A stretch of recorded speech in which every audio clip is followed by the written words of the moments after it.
ገንዘብና ፍቅር መቼ ተስማሙና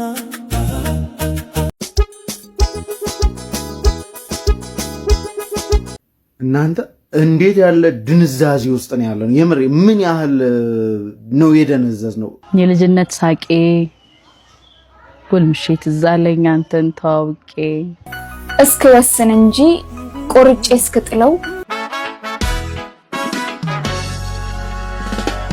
አቤት ቢዲያ አቤት አቤት ክብራትና ክብራን እንዴት ሳመሻችሁ ዋላችሁ አደራችሁ እንደየሰዓት አቆጣጠራችሁ በያላችሁበት አቤት ሚዲያችን የተለያዩ ቪዲዮዎችን ይዞ እንደተለመደው ከተፍ ብሏል። ከች ኮሮኮች ይቅርታ የመጀመሪያውን ቪዲዮ በማየት እንጀምር። እናንተ ደግሞ ወደ ቪዲዮኛ ስንሄድ እናንተ ሰብስክራይብ ካላረጋችሁ ወደ ማድረግ ላይክ ካልተደረገም እንደዛው ለሌሎች ማጋራት ደግሞ ወደ በኋላ ላይ ከወደዳችሁት ማለት ነው እንዳይረሳ። መልካም ቆይታ። አዲስ ዩቲዩብ እንትን ፔጃችን አዎ እውነት ነው ዘመኔ የአዲሱ ዩቲዩባችን ከስር ያሳደግናት ድክ ያለች ገጻለች። አቤት ሚዲያ ፕላስ ይሰኛል። አቤት ሚዲያ ፕላስ በአማርኛም ፕላስ ብሎ መጻፍ ይቻላል፣ በእንግሊዘኛም +1 PLUS አድርገን ብንጽፍ ቀጥታ ሰተተተተ አድርጎ ያስገባናል። ገና ስራዎች ቤት ነው ሰብስክራይብ ራሱ ያላት። አሳድጓት፣ ኮትኩቷት፣ የእናንተው ናት። ብዙ ስራዎች ይዘንበት እንመጣለን። መልካም ቆይታ ይሁንልን።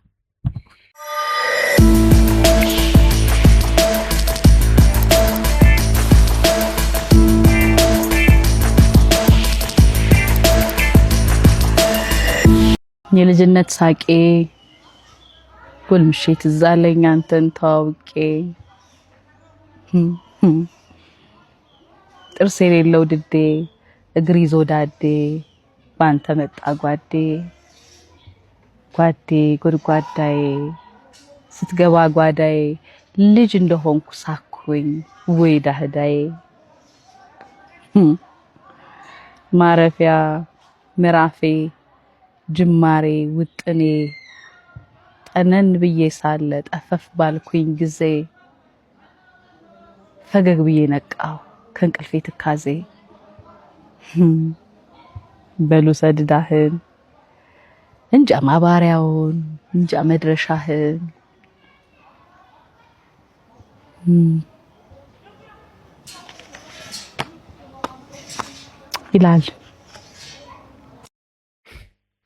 ይላል ብቻ አይደለም የሷም ስሜት ነው አይደል? በጣም ጥሩ ሁኔታ ነው ያቀረበችው። እስኪ የሆነ ነገር እንበልበት ስለ ልጅነት ጓደኞች። አይ ቲንክ ሐሳቡ እንደዛ ይመስላል። ኦፍ ኮርስ ማለት ዓለምን ከመረዳት በፊት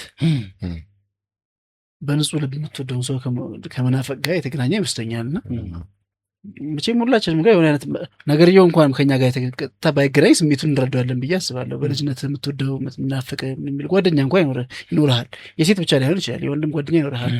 አብረህ የምትጫወተው ምንም የምትለውና ስሜቷን ሁላችንም ማግኘት የሚችል ይመስለኛል። ከዛ ይልቅ እኔ የሆነ አይነት እንትን አላት ልጅቷ ማለት የኢትዮጵያዊ መልክ ነው መልኳ ማለት እውነት አሁን ከገጣሚነቷ ከምናምናችን ምስሏ ራሱ የሆነ በቃ የቲፒካል የኢትዮጵያ እንትን ጠይነቷ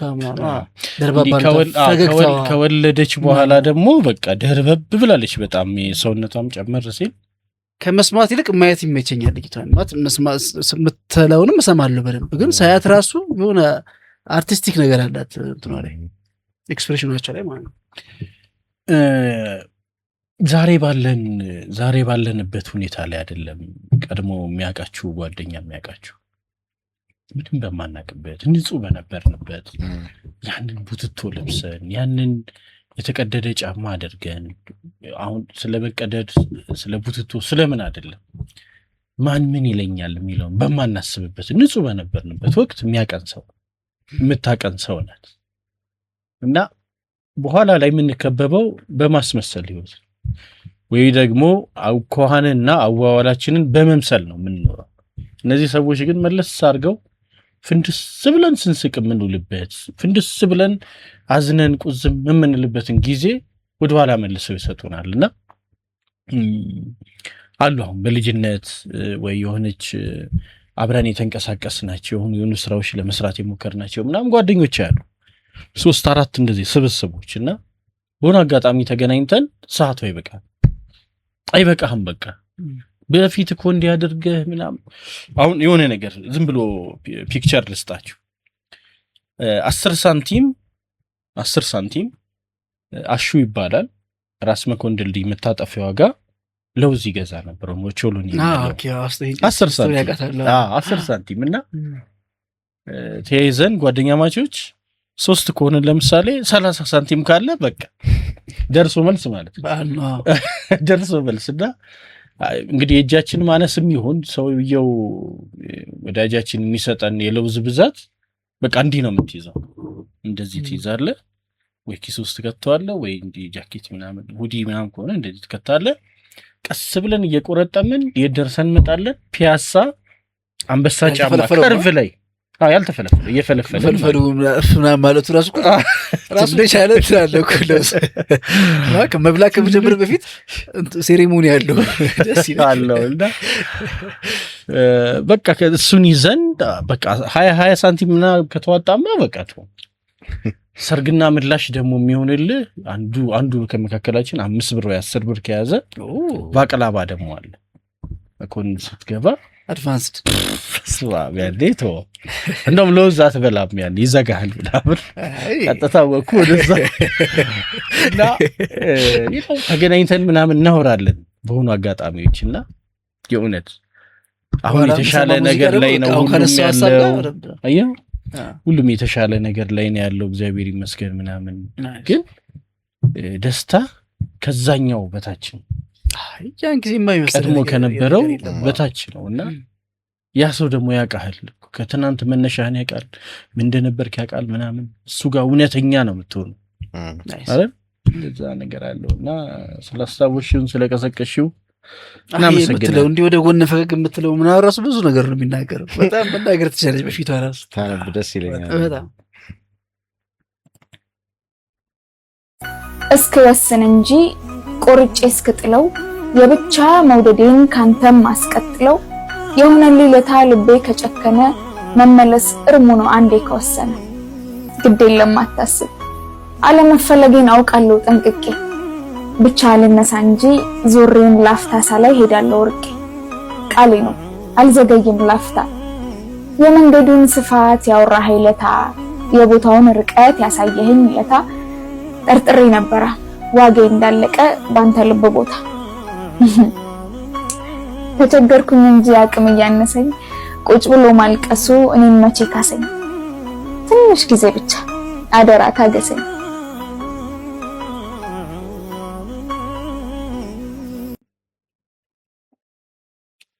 ገብሬ ጀምር ምንድን ያዝናናው መሀል በጣም ልጅቷ ከልቧ ፍልክልክ አደረገው ከልቧ ግጥም እያነበበች ሰው ተነክታ ነው እና የራሷ ስቶሪ ሊሆን ይችላል ወይ ደግሞ ይህን ታሪክ ለመረዳት መቼም የራስ ታሪክ መሆንም ላይጠበቅብህ ይችላል ስሜቱን ለመረዳት ምን አሳቀኝ መሰለህ የሆነ በእድሜ በሆነ ምዕራፍ ላይ ግጥም ጽፍ ነበረ እና የሆነ ሳምንት የሆነ ሰሞን ላይ ደግሞ ግጥሞቼ እንዳለ ሮማንቲክ ሆኑ ማለት ነው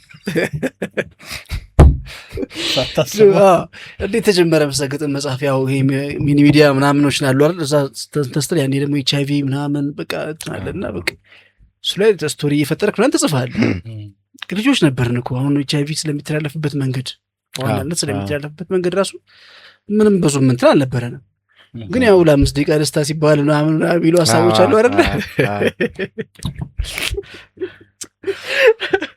እና እሱ እንዳለ ሆኖ ሌላ ጊዜ ደግሞ ሮማንቲክ ሆኑ ግጥሞች ያ ሙዚቃ ምናምን ተምሰማ ታውቃለህና በቃ አንቺ እንደዚህ ምናምን ጠብቄሽ ነበር አይነት ነገር ሆኖ ግጥሞች እና ብራዘር የሆነ ጊዜ አየሁ ረከቲ ትልቅ ነው አስተዋሽ አየሁና ዲያንት ሙድ ያዘብኝ መጀመሪያ ምናምን ከዛ ግን ተቆጣኝ በቃ ምንድነው እንደዚህ ምናምን በዚህ እድሜ ምናምን ብሎ ማለት ተሸማቀቁ ምናምን በቃ ከዛ በኋላ የፍቅር አድባርህን መታው እዛ ስቴጅ ላይ ያለሽ ወሰደ ቀጫው ሞራልን በጣም ሁለት አንዴ ደግሞ የእንትናን ተረተሁ የሚል ሙዚቃ የትዕግስት በቀለ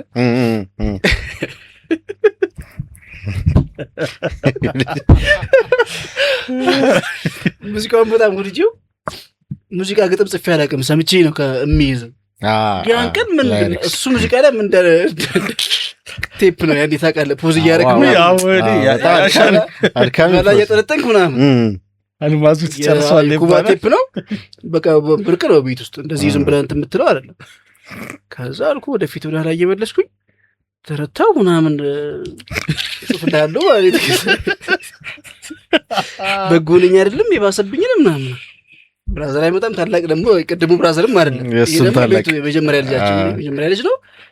አባታችን ከፋዘር በላይ እሱ ነው በቃ ምንጭ የሚያስጨንቀን እሱ ቤት ውስጥ ሲያየው ተረታሁ ነው አንተ መጀመሪያ እሱም እንደዛ በሻቀጠኝ በቃ የሙዚቃ ግጥም ጽፌ ያደረገ ለመጀመሪያ ለመጨረሻ ጊዜ ሙዚቃ ሁለቱ ትዝ ብሎኝ ስንት ህልም ግን በየቤቱ እንደሚከሽፍ እነዚህ እንኳን ከሽፍ ኧረ አይባልም። አንደኛ አሁን ተረታው ሲወጣ እኮ 3ኛ 4ኛ ክፍል እኮ ብሆን ነው። አይ አንተም ፈጠኝ በጣም አይደለም ዘመን እኔ እቃወማለሁ እንዴ በጣም ግን አይደለም ሀሳቡ አንተ መረታቱን ተወውና 91 እኮ አንደኛ ክፍል የገባሁት ይሄ ሙዚቃ ወጣው 95 ወይ 94 ቢሆን ነው። ግን ይኸውልህ ሀሳቡ መረታተህ እኮ አይደለም ግጥም ለመጻፍ መሞከር ሰምተህ መጻፍ መሞከር ነው ጥሩ መበረታታት የነበረበት። ታውና በብሽ ጨረቃ ይሆና ምን እኮ እሱን ነበረ ማስተካከል የሚሻለው ህልምን መቅጨት አልነበረም። እሱ ልክ ነው። ግን በወቅቱ ባወቁት እሱን አንተ አስቆሙት እንጂ ይሄኔ አስቡ ይሄ እኮ ጥሩ መጽሐፍ ይኖር ነበር። ይሄኔ እንገዛ ነበር ግጥም መድብል አይጠሩት ነው እና እሷ ላይ መሳለቅ ፈልጌ ግን አይደለም። አይ በጣም ወራዳ ነክ ቆንጆ እንትን ስሜት አንቀልድም። ኖ አይ እናንተ እንዴት ያለ ድንዛዜ ውስጥ ነው ያለው? የምር ምን ያህል ነው የደነዘዝ ነው? በጣም የሚያስጨንቅ ነው። አላቅም። ኮፒ ሊንክ ያደረጋችሁ ቪዲዮ እየወረደብኝ ነው። ምን እንደሆነ አላቅም። ነዳጅ 26 ብር ጨመረ፣ ባንዴ 26 ብር ጨመረ ተባለ እና ይሄ ሊፈጥር የሚችለው ቀውስ አለና እዚህ ላይ ዲስከሽን እንኳን የለም። ሰዎች ይህንን አጀንዳ እንኳን ማድረግ አልቻሉም። የሆነ የግለሰብ የግል ጉዳይ ውስጥ ገብተው የሚፈተፍቱ ሰዎች፣ ለሞራል የሚጨንቁ ሰዎች ምናምን ይሄ ሊያመጣው የሚችለው ማህበራዊ ቀውስ አይታያቸውም። እዚህ ላይ የሚያወራ የሚወያይ የሚጫወት የሚነጋገር ሰው የለም። ይሄ ልክ አይደለም ብሎ የሚተች ሰው የለም። አጀንዳ እንኳን መሆን አልቻለም። በቀጥታ እኮ ኑሯችንን ይነካል የሁላችንን።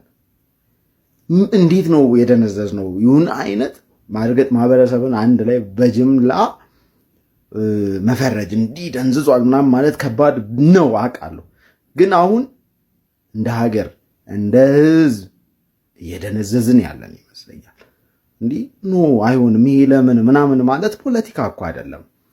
ግን ልክ አይደለም ብሎ አስተያየት መስጠት አሪፍ ነው። ሰዎችን እኮ የሆነ ግለሰብን ሊያነቃ ይችላል። እንዲህ ህዝቡ እንዲህ እያለ ነው ሊያስብል ይችላል።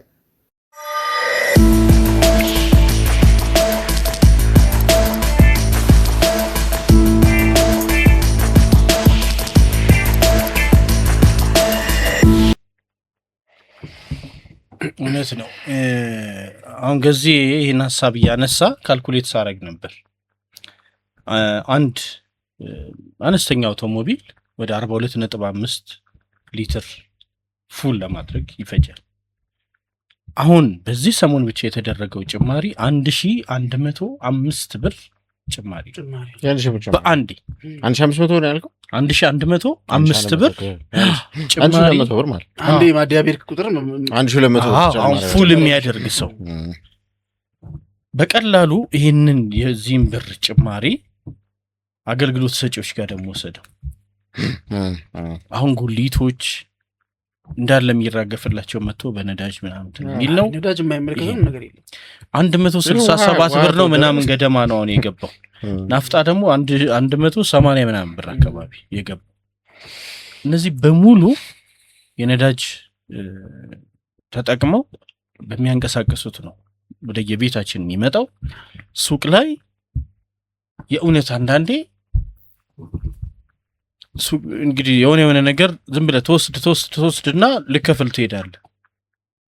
2000 ብር ልከፍል ነው ብለህ አስበህ ስትጠይቀው 9000 10000 11000 ብር ይላል ማለት ነው። እውነት ነው። ከዛ የኔን ብቻ ነው። እኔ አሁን ባለፈው እንደዚህ ነገር ገጥሞኛል። ኤግዛክትሊ በቃ እንደዚህ አይነት ልዩነት ማለት የ2000 እና በ9 እና በ2000 መካከል ላይ ነገር ውሃ ያኔ ነው 150 ብር እንደገባ የሚነገረኝ። ዝም ብለን ውሃ ምናምን እንላለን እንጂ ውሃ ስንት እንደሆነ ማናቀም። መቼም ፊት ላይ የሚፈጠረው መደናገጥ ባለሱቁ እንዴት እንደሚያሸማቀቅ መጠርጠር ነው የሚመስለው። ቁጭ ብሎ ያለውን ነገር እንዲህ ነው ብሎ መመዝገቡ ሳያንስ እንደገና አንተ ደግሞ ማለት የሆነ ትረስት ያላረኩ ነው የሚመስለው። በጣም ይከፋል። አይ እንዲህ እኮ ገብቷል አላወቅም እንዲህ ሲለኝ በጣም ከባድ ነው። እሺ ስለ እውነት አሁን እኛ ገኘን እኛ በላን ምናምን በጣም ብዙ ሰው ሰፈር እያደረገ ነው ማለት እኛ ማንስ ሆነን ነው እኛ በላና ሌላው አልበላም ምናምን እንለው። አሁን መኖር በጣም በጣም በጣም ከብዷል ከሚባለው በላይ ማለት ነው። ግን ደግሞ የመንግስት ማቅጣጫ ወዴት እንደሆነ እያየን ነው። የህዝቡ ማቅጣጫ ገሊትና ገሌ እንዲሆኑ እያለ በቃ ተራ የማይጠቅም ነገር ነው ማህበራዊ ሚዲያው ላይ ሲሽከረከር የሚውለው። ምናልባት ቅድም ባልኩት አጀንዳ ሴት የሚያደርጉ ሰዎች ሴታፕ የኢንተርኔት ሰራዊት ሊኖር ይችላል። ኦብቪየስሊ ይኖራል።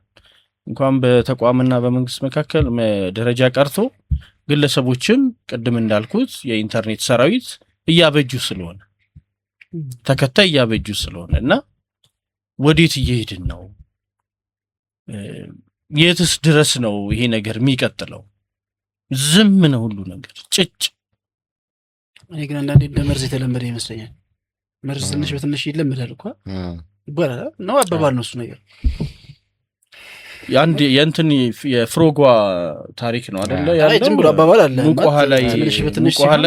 ውሃ ላይ ለምሳሌ በየሆነ ዲግሪ ሴንቲግሬድ የሞቅ የፈላ ውሃ ውስጥ አንዴ ስትከታት ስለማትችለው ፍንጥር ብላ ትወጣለች። ቀስ በቀስ ምናምን ከሆነ ቀስ በቀሱ ልክ ነው፣ ትክክል ነው። እሱ ምሳሌ አለ። ሌሎችም የተለያዩ ምሳሌዎች አሉ። ግን እንደዚሁ ከመርዝ ጋር የተገናኘ ነገር አለው። ብቻ ነገራችን እንደዛ ይመስለኛል። መጀመሪያ ትንሽ ነገር ይሄ ነገር ምናምን እያልኩ እንወያይ ነበር። ማህበራዊ ሚዲያ ላይም የሆነ ሰው ሞተ፣ እዚህ ጋር እንደዚህ ሆነ ምናምን፣ ይሄ ነገር ጨመረ ምናምን ተወያይተናል እኮ።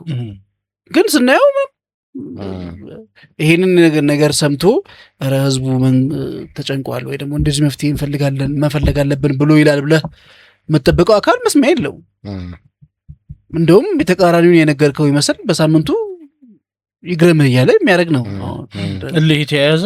ስለዚህ ምንድን ነው አንዳንዴ እኮ አውርተህስ ምን አሁን ሰውም ደንዝዞ ብቻ ሳይሆን ምንድን አውርተህስ ምን በቃ ምን ለውጥ የለውም ሊል ይችላል። ገባህ አይደለ? መጀመሪያ ነዳጁ ይገኛል ወደሚል እኮ ገባ ነው። አሁን ዋጋው ቀርቶ አለ ወይ ነዳጁ ራሱ እንደሚለው እኮ እንትኑ በየቀኑ ሌላ ታሪክ ነው እየተፈጠረ ያለው ብዬ ባሰብ ትላንትን እችኛዋን ትላንት ዛሬ 2 ዓመት ያለችውን እንድናመሰግን የሚያደርግ ነገር ነው ያለው። ስለዚህ አንዳንዴ ይደክማል እኮ ብን ብለህ ትፈልጋለህ ራሱ መሰለኝ ማደንዘዣውን በቃ ነገሮች በዙሪያ ያለውን ነገር እንዳታስተውል የሚያደርገው የሆነ ዶፓሚን ትፈልጋለህ ይመስለኛል። እና እዛ ውስጥ ይመስለኛል አሁን ያለው አብዛኛው ሰው እንጂ ማውራት ከጀመርክማ በቃ እኮ ጭንቅላትን የሚፈታው እኮ አሁን የተፈጠረው ግን አያዋጣም ደግሞ አሁን ይሄ የምናወራቸው ነገሮች ምንም የማያመጡ ነገሮች ናቸው። ግን ትኩረት ማድረግ ያለብን ህይወታችንን የሚቀይር የራሳችንም የቤተሰባችንም ህይወት የሚቀይር ነገር መሆን ሲገባው ምንወያይባቸው ነገሮች ምንም አይጠቅምም። የምትበሳጭባቸው ማለት ይሄ ትኩረት ብለህ ቀንህን የምታሳልፍባቸው ነገሮች እኮ የሚሰማ ስለታጣ ማለት ነው። የሚሰማ ስለታጣ ሰው ጊዜያዊ እረኛ ምን አለ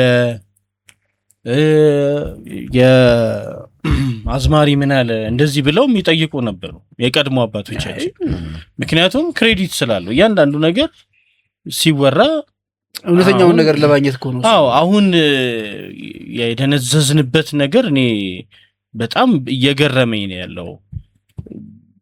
አመመኝ ወይ ደግሞ ራበኝ ጠማኝ ብሎ ለመናገር ራሱ ፖለቲካሊ ሆነብኝ ይችላል። ቀጥታ ተቃውሞ። ስለዚህ በእኛ ጊዜ ምናምን የእኛን አመራር መናገር ነው ምናምን ጽግና ዘመን በእንትን ዘመን እንዴት ይላል። ይሄ ሁሉ ታምር እየተደረገ ተኙና ላሙኛችሁ እኮ ነው። እድገት ሳይሆን ታምር ነው ያለው ተብለሃል። ስለዚህ ያው እንድራበኝ ብትል አንተ ወደ ቀጣዩ ቪዲዮአችን እንለፍ። ወዲፍጆ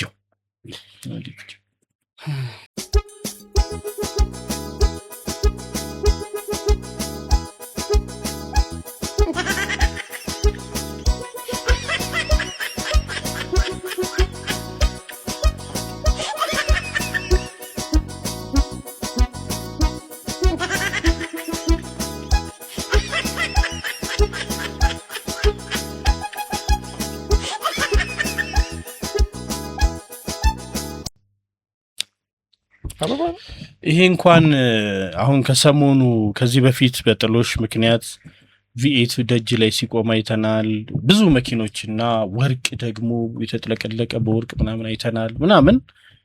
እንግዲህ የህግም ጥያቄ የለውም በምንም ላይ ያስጠይቅ ይችላል። ነገር ግን በሞራል የሚያስጠይቁ ነገሮች ብለን ስናነሳ ነበርና ከሰሞኑ ደግሞ ይሄ አበባ በሸክም በትልቅ መኪና ተጭኖ ነው የገባው። አንድ ለሽምግልና የገባ አበባ። አዎ ሽምግልና የገባላት ልጅ እቺ ትሁን አላውቅም። 2 ቪዲዮዎች እንግዲህ ሰርታለች። አንዱን ነው ያመጣነው እና ለምድር ለሰማይ የከበደ አበባ ነው። እንደምታዩት ይተኛበታል። አሁን የሚያዘውን በጣም በትልቁ ቨርዥን ምንድን ነው የተሞላው? አሁን እዚህ ነጭ ነገር አበባ ከፊት ለፊት እቺ ቀይዋ ነች።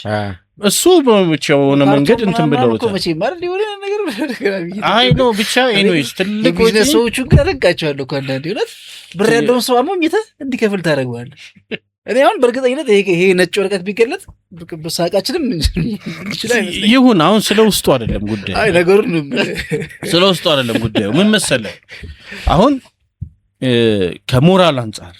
ከሞራል አንጻር ለአንድ ሽምግልና የገባ አበባ ነው። ቅድምም ደግሞ በተለያዩ ቪዲዮቻችንም ደግሞ ስናየው የነበረው አለ። አክቹዋሊ የሆነው ማህበረሰቡ እየኖረበት ያለው ደግሞ ህይወት አለ እና እንዲህ አይነት ነገሮች እሺ ለቪዲዮ ለምን ሊውሉ ይችላል። ነገር ግን ነገ ከነገ ወዲያ ማጅራት ሊያስመታ የሚችል ጉዳይ ነው። ሊያስጠቁር ይችላል ማለት በቃ በጣም እያዘኑ እየተከፉ በምን እንኑር ብለው ልጆቻችንን የት እናስተምር እንዴት እናስተምር ብለው በሚጨነቁ ሰዎች መሃል እንዲህ አይነት ስላቆች ነው የምላቸው። ስላቆች በጣም ከባድ ናቸውና ነገ ከነገ ወዲያ ያስተዛዝባል እና ምን አለ ቀልብ ብንገዛ እስኪ አኑራትና ኑሩና በኑሯችሁ ደግሞ የተባረከ ልጅ ኑሮ አገሩን የሚጠቅም ራሱንም የሚጠቅም ሰው ሆኖ ሊወጣ የሚችል ሰው ይፈጠርበትና አንዳንዴ በቃ ተራ ብሽሽቅም ይመስላል። ምንም የኛ ከፍ ካሉ የሽምግልና ስጦታዎች ምናምን አይደለም ጉዳያችን። ሰው እየፈጠርን ነው ትውልድ እየፈጠርን ነው ከሚለው አንጻር እና ሌሎቻችሁም ደግሞ ነገ ከነገ ወዲያ ፉክክር ውስጥ ትገባላችሁ። እንደዚህ አይነት ለሽማግሌ እንዲህ አይነት ፕሮግራም ላይ አፎርድ የሚያደርግ ካልሆነ አላገባም የምትል ደግሞ ቆሞ ቀር ሴት ትፈጠራለች። በዚሁ አጋጣሚ ቆሞ ቀር ሴት አመቷን ቁጭ ብላ የምትፈጅ የሆኑ ሰዎችን የምትጠብቅ ይሄ ነው ማህበራዊ ትስስሩ ላይ ለባለ ሀብቶች ነው ራስን ማጋለጽ የተያዘው ሞራል ምናምን እንላቸው አገራችን ውስጥ ያሉ እኛ እንደው እንደ ሴት የምንይዛቸው ነገሮች በሙሉ ተንኮታክቶ መሬት ላይ ከተኙ በጣም ቆይቷል።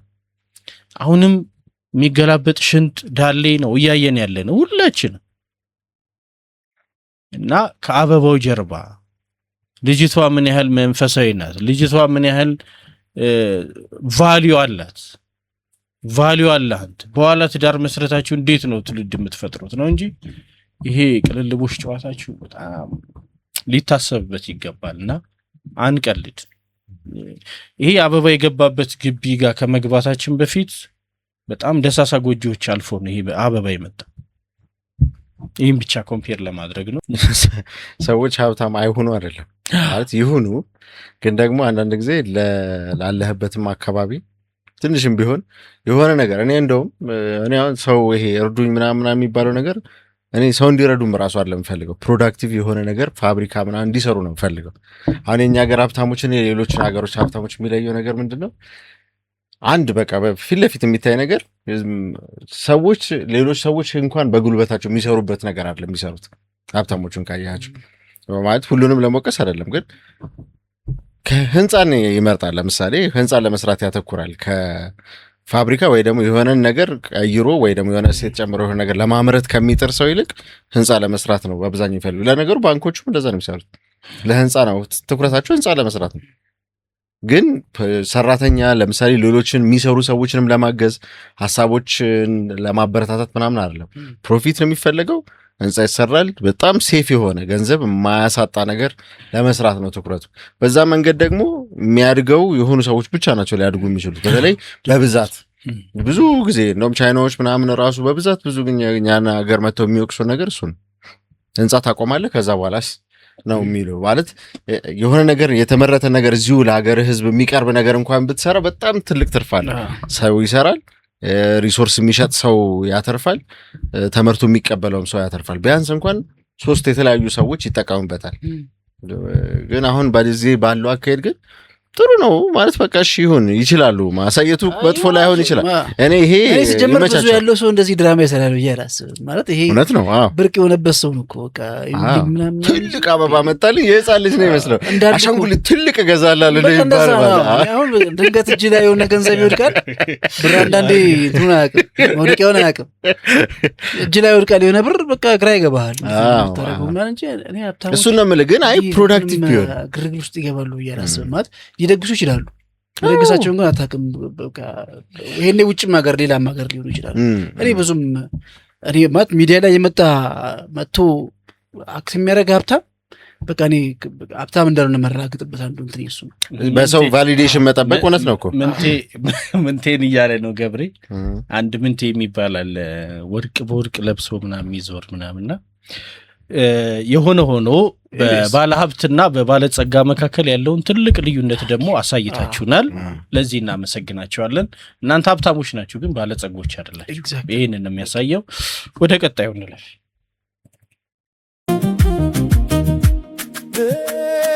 ገንዘብና ፍቅር መቼ ተስማሙና አንዱ ሲመጣ አንዱ ይሸሻል።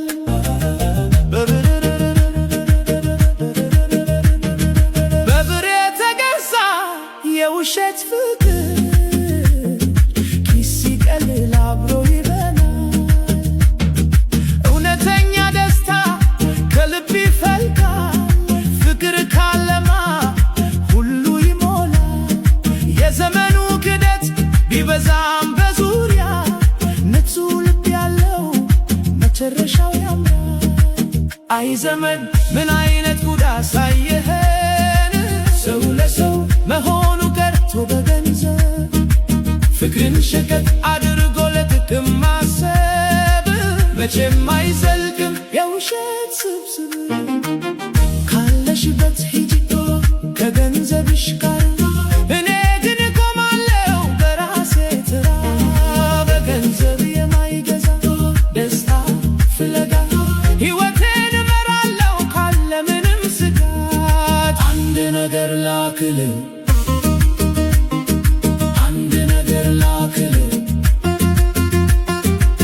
ገንዘብ ዛሬ ቢኖር ነገ ይጠፋል።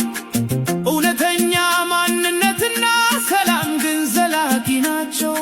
እንዲህ አይነት ፈተናዎች ማለት ጥቅማን ለፍቅር እንደሚቀርብ የምትል ኤአይ እንግዲህ አልተቻለም። አፈልታ ጥሩ መልእክት ነው። ያው በዘፈኑ ተላልፏል። ወደ ቀጣዩ እንለፍ።